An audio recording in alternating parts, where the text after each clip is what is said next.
Hello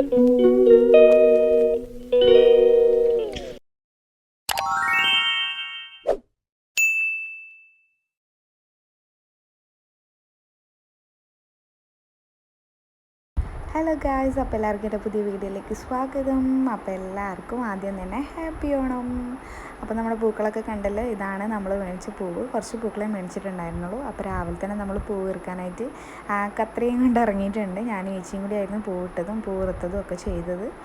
അപ്പോൾ നമ്മൾ കുറേയൊന്നും ഇട്ടില്ല. എന്താ വെച്ചാൽ ചെറിയൊരു രീതിയിൽ മാത്രമേ പൂവിട്ടിട്ടുണ്ടായിരുന്നുള്ളൂ. കാരണം എന്താണെന്ന് വെച്ചിട്ടുണ്ടെങ്കിൽ സദ്യ ആയിരുന്നു ഇത്തവണത്തെ ഭക്ഷണം. അപ്പോൾ സദ്യ, ഓണത്തിന് പൊതുവെ സദ്യ തന്നെയാണ് ഉണ്ടാക്കാറ്. അപ്പോൾ നമ്മൾ പൂവൊക്കെ സെറ്റാക്കി. അപ്പോൾ ഇനി അടുത്തതായിട്ട് കിച്ചണിലേക്ക് കയറണം. സദ്യയുടെ വിഭവങ്ങൾ ഒരുപാടുണ്ട്, എല്ലാം ഉണ്ടാക്കണം. അപ്പോൾ രാവിലെ തന്നെ കുരങ്ങന്മാർ എത്തിയിട്ടുണ്ടായിരുന്നു. അപ്പോൾ ഇതാ ചക്കയ്ക്ക് വേണ്ടി അടിയൊക്കെ ചെയ്യാണ്. 2-3 കുരങ്ങന്മാർ, കുഞ്ഞു കുരങ്ങന്മാരാണ് ചക്കയ്ക്ക് വേണ്ടിയിട്ട് അടി ചെയ്യുന്നത്. ബാക്കി എല്ലാം ഉണ്ട്, നിലത്തും അവിടെ ഇവിടെയൊക്കെ ആയിട്ട് കളിക്കുന്നുണ്ട്. ഇപ്പോൾ കുറച്ച് നാളായിട്ട് ഇവിടെ തന്നെയാണ് വട്ടം കൂടി നിൽക്കുന്നത്. അപ്പോൾ ഇത് വീട്ടിലുള്ള പൂവാണ്. ഇത് ഒരുപാട് ഓണക്കാലമാകുമ്പോൾ ഇത് എവിടെ നിന്ന് എങ്ങനെ വരുന്നതെന്ന് അറിയില്ല. വീട്ടിൻ്റെ മുറ്റത്ത് നിറയെ ഈ പൂവാണ്. അപ്പോൾ കുഞ്ഞനേനും ചേച്ചിയും കൂടെ രാവിലെ തന്നെ ഇറങ്ങിയിട്ടുണ്ട് പൂ പറിക്കാനായിട്ട്. അപ്പോൾ അമ്മ അത്തം മുതൽ മുറ്റത്ത് കളത്തിലായിരുന്നു പൂ ഇട്ടിട്ടുണ്ടായിരുന്നത്. അപ്പോൾ അവിടെ ഇടാനായിട്ട് പൂ പറിക്കാൻ ഏൽപ്പിച്ചതാണ്. കുഞ്ഞിക്കൈ കൊണ്ട് അത്ര കിട്ടുള്ളൂ, എന്നാലും കുറച്ചായിട്ട് അവർ പറിക്കുന്നുണ്ട്. അപ്പോൾ നല്ല രസമുണ്ടായിരുന്നു ഇവരുടെ ഈ കളി കാണാനായിട്ട്. അപ്പോൾ അതുകൊണ്ടാണ് ഞാൻ എടുത്തത്. അപ്പോൾ ഏച്ചി സ്റ്റാർട്ട് ചെയ്തു. ഏച്ചിയാണ് ഫസ്റ്റ് കളൊക്കെ വരച്ച് സ്റ്റാർട്ട് ചെയ്തത്. ഏച്ചി സെലക്ട് ചെയ്ത മോഡലാണിത്. അപ്പോൾ പൂക്കൾ നമുക്ക് കുറവെന്ന് വെച്ചാൽ മഞ്ഞപ്പൂക്കൾ ഒത്തിരി ഉണ്ടായിരുന്നു. ബാക്കിയെല്ലാം കുറച്ചേ ഉണ്ടായിരുന്നുള്ളൂ. അപ്പോൾ നമ്മൾ അതൊക്കെ വെച്ച് അഡ്ജസ്റ്റ് ചെയ്ത് നമ്മളുടേതായ രീതിയിൽ കളൊക്കെ വരച്ചൊരു പൂ സെറ്റാക്കിയിട്ടുണ്ട്.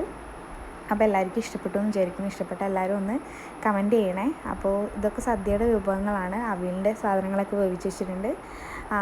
ചോറ് അടുപ്പത്തായിരുന്നു വെച്ചത്. അപ്പം സാമ്പാറിൻ്റെ അരക്കാനുള്ള തേങ്ങ, പിന്നെ സാമ്പാറിൻ്റെ കഷ്ണങ്ങൾ, അങ്ങനെ ഓരോന്നായിട്ട് സെറ്റാക്കി വരികയാണ്. നമ്മൾ പ്ലാൻ ചെയ്തതിനുള്ള ഒരു 2 ഐറ്റംസ് അധികമായിട്ട് ഏച്ചി ഉണ്ടാക്കുകയും ചെയ്തു. പുളിയിഞ്ചി, പച്ചടിയാണ് നെക്സ്റ്റ്. അപ്പോൾ എല്ലാ ഏച്ചിയുടെ വിഭവങ്ങളാണ്. സത്യം പറയാലോ, ഇതൊന്നും ഞാൻ ഉണ്ടാക്കിയതല്ല, എല്ലാം ഏച്ചി ഉണ്ടാക്കിയതാണ്. ഏച്ചി കൊടുക്കത്തെ കൈപ്പുണ്യാണ്. അപ്പോൾ കുഞ്ഞോട്ടൻ രാവിലെ കുളിച്ച് കുട്ടപ്പനായി ഇതാ ഡ്രസ്സൊക്കെ ഇട്ടിട്ട് അലമ്പത്തരം തുടങ്ങിയിട്ടുണ്ട്. കുരുത്തക്കേട് എന്ന് വെച്ചാൽ നല്ല അടിപൊളി കുരുത്തക്കേടുണ്ട് ഇപ്പം. അപ്പോൾ അനേക ഭക്ഷണത്തിന് മുന്നിലായി. എല്ലാവരും ഭക്ഷണത്തിന് മുന്നിലാണ് കേട്ടോ. കുട്ടികൾ 2 പേരും അവർക്ക് വിളമ്പി കൊടുക്കുകയാണ്. എല്ലാവർക്കും ഇലവിച്ചിട്ടായിരുന്നു ഭക്ഷണം. അപ്പോൾ നമ്മളിങ്ങനെ ഇരിക്കാനായിട്ട് പോവുകയാണ്. അപ്പോൾ വിളമ്പി തുടങ്ങി. ഒരുപാട് 8-9 ഐറ്റംസ് ഉണ്ടായിരുന്നു. സദ്യ പക്ക സദ്യ തന്നെയായി. പിന്നെ ഏച്ചി വളരെ ചുരുങ്ങിയ സമയം കൊണ്ട് എല്ലാം ഉണ്ടാക്കിയെടുത്തിട്ടുണ്ടായിരുന്നു. ഫുൾ ക്രെഡിറ്റ്സ് ഇതിൻ്റെ എല്ലാം ഏച്ചിക്കാണ് കേട്ടോ. അപ്പോൾ നമ്മളെല്ലാവരും കുളിച്ച് റെഡിയായി സെറ്റായിട്ട് നിൽക്കുകയാണ്. അതിൻ്റെ ഇടയ്ക്ക് ടി വിയും വെച്ചിട്ടുണ്ട്. ഒരു 8-9 ഐറ്റംസ് ഉണ്ടായിരുന്നു. എന്തായാലും സദ്യ പൊളിച്ചു. ഓരോ ഐറ്റംസും സൂപ്പറായിരുന്നു, എല്ലാം സൂപ്പറായിരുന്നു. അപ്പോൾ കുഞ്ഞോട്ടനെ ഒറ്റയ്ക്ക് ഇലയിട്ട് തിരുത്തി കഴിക്കാൻ പറ്റുമോ എന്നുള്ളൊരു ടെൻഷൻ ഉണ്ടായിരുന്നു. പക്ഷേ കുറച്ചായിട്ട് അവൻ തന്നെ കഴിച്ചു. നല്ല മോനായിട്ട് സദ്യയിൽ അധികം അലമ്പൊന്നും ഉണ്ടാക്കിയില്ല, അവൻ കഴിച്ചിട്ടുണ്ടായിരുന്നു. പിന്നെ നമ്മൾ പ്രഥമൻ ഉണ്ടാക്കിയ സേമിയാണ് ഇപ്രാവശ്യം ഉണ്ടാക്കിയിട്ടുണ്ടായിരുന്നത്. അപ്പോൾ അങ്ങനെ സേമിയാണ് സദ്യക്ക് നമുക്ക്. അപ്പോൾ ഞാൻ ഫുള്ളായിട്ടുള്ളൊരു 2 ഫോട്ടോ മാത്രമേ ഇടുന്നുള്ളൂ ഓണത്തിൻ്റെത്. അപ്പോൾ വ്ളോഗ് കണ്ട് ഇഷ്ടമായ എല്ലാവരും ലൈക്ക് ചെയ്യുക, ഷെയർ ചെയ്യുക, സബ്സ്ക്രൈബ് ചെയ്യുക. മറ്റൊരു വീഡിയോ വരുന്നവരേക്കും ബൈ.